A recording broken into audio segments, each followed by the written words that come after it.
মৃত ব্যক্তি আপনার কে হয়? মৃত ব্যক্তি আমার শ্বশুর। আজকে যে মায়াত মারা গেল ইনি আমার খালুর ছোট ভাই, বড় ভাই। আলহামদুলিল্লাহ, আমরা সকলেই মারা যাব। মৃত্যু যদি হয় রমজান মাস, তাহলে আমাদের জন্য ভাগ্যের। আমার শ্বশুররা 6 ভাই, তার মধ্যে ইনি মেজো। কুল্লু নাফসুন যায়কাতুল মউত, প্রত্যেক প্রাণীকেই মৃত্যুর স্বাদ গ্রহণ করতে হবে। রমজান মাসে যদি কেউ মারা যায়, তার আগের এবং পূর্বের সমস্ত গুনাহ তো মাফ হবেই। রমজান মাস বিশাল সৌভাগ্যের একটা মাস। আসলে পরে জাহান্নামের দরজাগুলি বন্ধ হয়ে যায় এবং কবরের আযাব মাফ হয়ে যায়।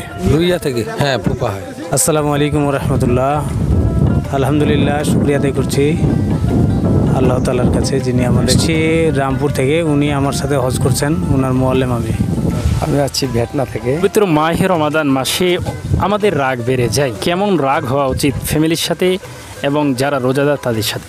আমরা সব যদি নম্র ভদ্রতে থাকতে পারি, যেভাবে চলা যায়, এইটুক স্বাভাবিক থাকাটাই ভালো। রমাদান মাসে মৃত্যুবরণ করতেছে, আলহামদুলিল্লাহ, রমজান মাস খুব গুরুত্বপূর্ণ মাস। এই মাসে আল্লাহ তাআলা যদি কোনো ব্যক্তিকে মৃত্যু দান করেন, তো সেই ব্যক্তি আসলে সৌভাগ্যবান ব্যক্তি। সবার কপালে এই মৃত্যু হয় না।